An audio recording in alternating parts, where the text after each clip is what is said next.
Shérif, la télévision partenaire de grands événements. Mesdames et messieurs, bonsoir. Bienvenue dans cette édition. Au sommaire, Ziara de Tamani, édition 2017. 65 475 personnes ont pris d'assaut la ville de Tamani, ville natale du guide spirituel des Ansar, Asseïd Chérif Ousmane Madani Aïdara. Un véritable moment de recueil spirituel, de prière et de bénédiction. Les temps forts de cet événement au cours de cette édition.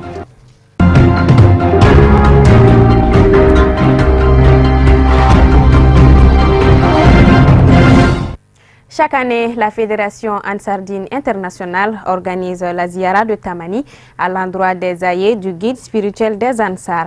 Cette année, plus de 65 475 personnes y ont pris part. Ousmane Sogouré et Draman Mali.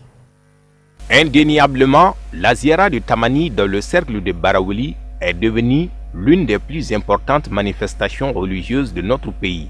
Organisée chaque année par la Fédération Ansardine Internationale à l'endroit des aïeux du guide spirituel des Ansar, président du groupement des leaders spirituels musulmans du Mali, cette année, selon le programme de la commission d'organisation, les activités ont démarré le mercredi 29 juin vers 16h par l'accueil des pèlerins venus de 10 pays à travers le monde. Dans la matinée de jeudi 29 juin, les fidèles musulmans se sont rassemblés à la place publique pour procéder à la traditionnelle lecture du Coran. À 16h, les pèlerins ont convergé au cimetière de Tamani. L'objet de la rencontre ce soir, c'est le Ziara. Le Ziara en tant que tel même, c'est l'étape ultime de nos événements depuis le mois de Carême. Si vous vous souvenez très bien, nous avons observé à Bamako la nuit du destin.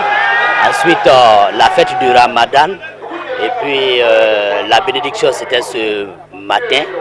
Et puis voilà, nous sommes à la dernière étape, le Ziara lui-même, au caveau des shérifs. Un sentiment de joie, de foi, en me retrouvant aujourd'hui au cimetière de Tamani pour la visite des saints. Bon, vraiment, je suis très content parce que je sens que les bénédictions qui sont annoncées, Dieu va les prendre en compte. Oui, vraiment, ça c'est l'une de nos priorités, hein, c'est faire des bénédictions pour le guide. C'est à cause de lui que, bon, que vous voyez tout ce beau monde-là. Ça fait plus de 20 ans que moi je participe à cette visite à Tamani. Et donc on ne peut que le souhaiter vraiment une longue vie, une vie pleine de bonheur, de foi, de joie, comme vous le connaissez. Bon, vraiment, on est très fiers de lui. Autorités politiques et administratives, leaders religieux, communicateurs traditionnels et hommes des médias, tous étaient présents ou représentés à cette rencontre religieuse. Un sentiment de fierté et surtout vraiment de devoir bien accompli.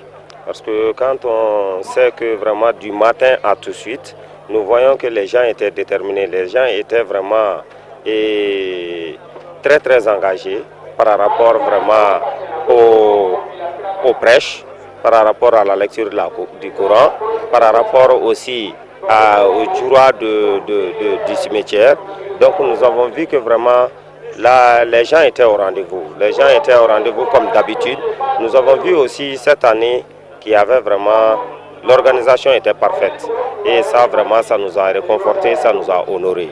Nous sommes venus représenter le ministre des Affaires religieuses et du culte dans le cadre de la Ziara annuelle de Tamani organisée par Sayyid Chérif Ousmane Madani Aïdara, qui est un rendez-vous annuel de recueillement, méditation, bénédiction et de prière. C'est un honneur pour nous d'être là. C'est une chance aussi d'être ici présent. Depuis quelques jours, tout ce qui a été fait ici comme lecture de Coran, comme rappel, comme zikr, comme d'autres formes d'invocation, de bénédiction. Certainement, c'est au bénéfice de tous ceux qui sont ici présents, mais au-delà de ça, c'est au bénéfice de tout le peuple malien, de toute la communauté musulmane, toute la Oumma. À noter que 65 475 pèlerins ont pris part cette année à la Ziara de Tamani, dont 36 985 hommes et 28 490 femmes, 281 cars, 49 bennes et 957 sotramas. Le président de la République française, Emmanuel Macron, est attendu dans la capitale malienne le dimanche 2 juillet pour prendre part au sommet du G5 Sahel. Sont également attendus les présidents du Niger, du Tchad, du Burkina Faso et de la Mauritanie. Au menu, la question de la situation sécuritaire au Mali, la mise en œuvre de l'accord de paix issu du processus d'Alger, la lutte antiterroriste et la mise en place de la force du G5 Sahel. Les Maliens sont au micro de Abdul Karim Sako et Draman Mali. Oui, G5 Sahel, je dirais que ça peut être une nécessité parce que là, c'est nous, je crois que c'est les États africains même qui vont gérer cette force-là. Maintenant, l'aménagement Barkhane et consorts là, bon, ça c'est des forces plus politiques que militaires. Bon, les forces armées maliennes aussi, bon, je sais pas, ils sont pas bien formés ou bien ils sont pas bien équipés. En tout cas, ils peuvent pas tenir tête à ce problème. À mon avis, maintenant, le G5, oui, je suis en faveur d'un G5 parce que ça inclut les 5 pays, le Mali, le Tchad et consorts, je crois. C'est ça, non?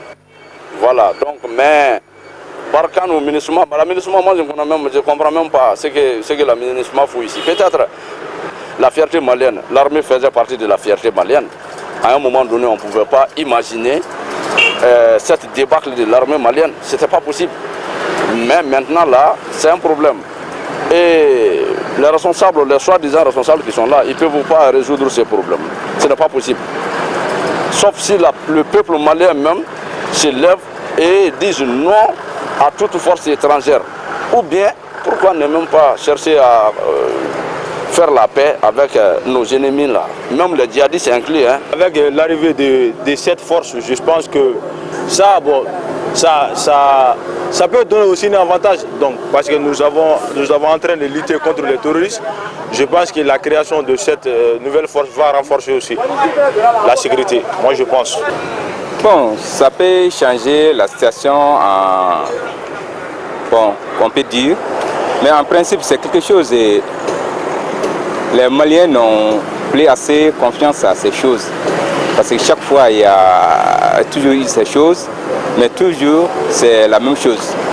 Il y a eu des signatures, des accords, mais toujours rien n'a abouti.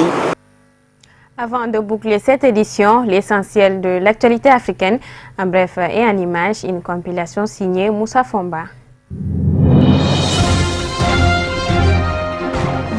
La mission de maintien de la paix en Côte d'Ivoire plie bagage ce vendredi 30 juin. Ouverte en 2004, l'ONUCI prend la suite des forces de la CEDEAO et françaises déployées en 2003 pour mettre fin à la guerre civile. Arrivée avec un mandat d'1 an au départ, les casques bleus sont reconduits. 13 ans plus tard, la guerre est terminée, l'heure est au bilan. La mission est présentée comme un modèle par l'ONU, tandis que certains observateurs s'inquiètent de la situation sécuritaire fragile du pays. Et pour maintenir la paix, des chantiers attendent les autorités ivoiriennes. Il y a d'abord le défi de la réinsertion des anciens soldats et de la discipline au sein de l'armée. Ensuite, la gestion du retour des 60 000 exilés politiques. Au retrait de l'ONUCI s'ajoute celui de l'expert indépendant des Nations Unies sur la situation des droits de l'homme qui achève également sa mission ce vendredi. La Commission nationale devra prendre le relais en collaboration avec le ministère de la Justice.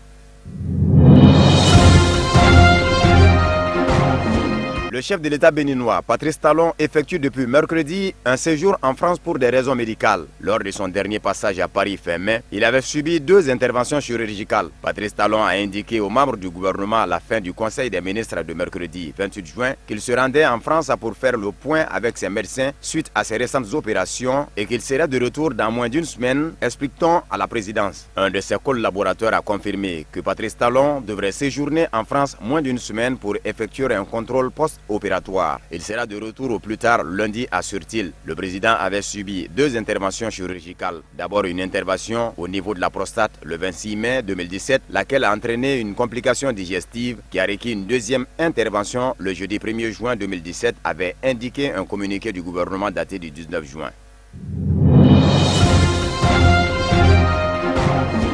L'envoyé spécial des Nations Unies au Burundi, Michel Kafando, a terminé jeudi 29 juin sa première visite avant de poursuivre sa tournée par les pays voisins où il va rencontrer l'équipe de médiateurs régionaux. Il s'agissait d'une visite de courtoisie en vue d'un premier contact avec les autorités du Burundi, un pays qui traverse une grave crise depuis que le président Pierre Nkurunziza a décidé de briguer un troisième mandat il y a plus de 2 ans. Le dialogue de sortie de crise est totalement en panne malgré la pression de la communauté internationale. Comme ses prédécesseurs, récusés par Bujumbura, Michel Kafando est prévenu. Jusque-là discret, il s'est exprimé pour la première fois. La recherche de la paix est un combat titanesque, a-t-il expliqué, avant de se dire prêt à travailler avec les autorités à une solution à la crise burundaise.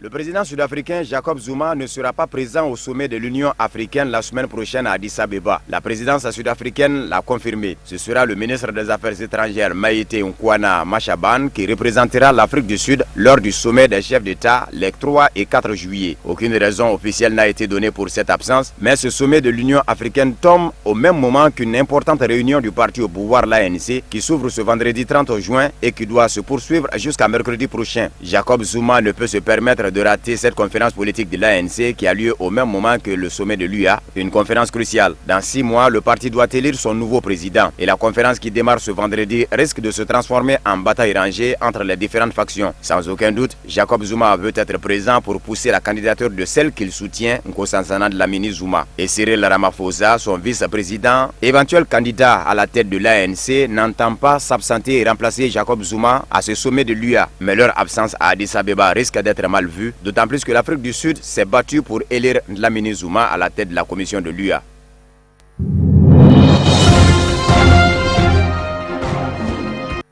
Voilà, point final à cette édition. Merci de l'avoir suivi. Le programme continue sur Chérif La Télévision.